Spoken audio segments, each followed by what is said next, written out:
All right, welcome back, everybody. Just going through trending topics at the moment, and let's have a look and see what popped up early this morning. And yeah, Dis-Chem. In fact, this has been trending all weekend. It just doesn't seem to want to lose its strength of that big trending topic. So, I think, to put it in perspective, it was a letter that was made, released on social media, and it looks like that the letter was actually coming from Dis-Chem's CEO, and it basically is a mandate. And it's a long letter. I can't read the whole thing to you in the interest of time, but what it is saying is that there has been a moratorium that has been placed on the appointment of white individuals, and this includes external appointments and internal promotions.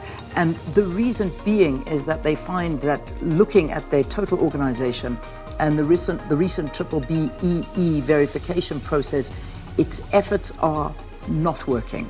So they feel that they need to go a little bit harder into it. And these are just some of the decisions that they have made and are have been implemented. So as you can imagine, this has gotten social media, some celebrating and others very hot under the collar because of it. I think Action SA's Herman Mashaba also comes into this because he basically then responded saying that this is nonsense.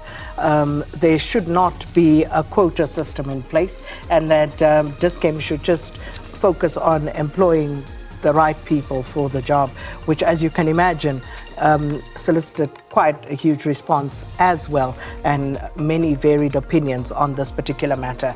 But I want to move on to Professor Phakeng, who is herself embattled at the University of Cape Town. And this has been going on for quite some time. And I think it's no exaggeration to say that Professor Phakeng does feel under siege at this point, because there have been various issues that she has had to deal with. And she took to Twitter.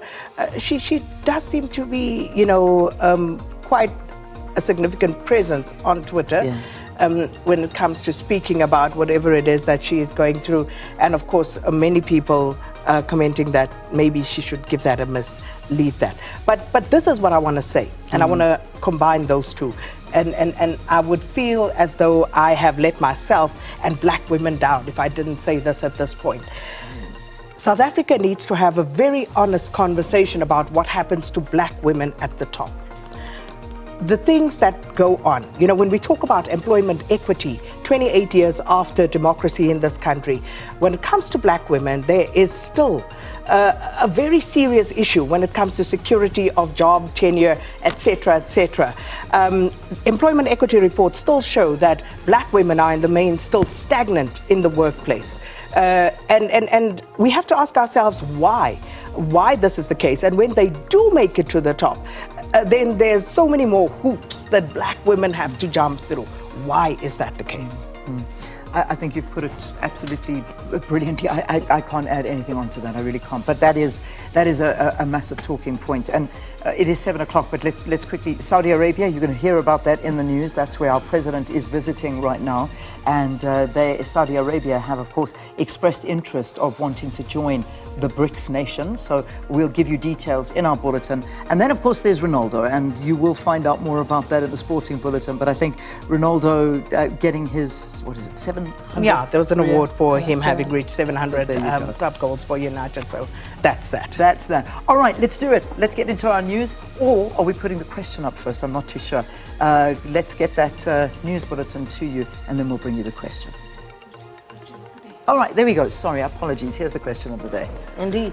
So what are your thoughts on the Protection of Constitutional Democracy Against Terrorists and Related Activities Bill, which will give the state powers to criminalize any citizen who criticizes or challenges government's policies on terrorism?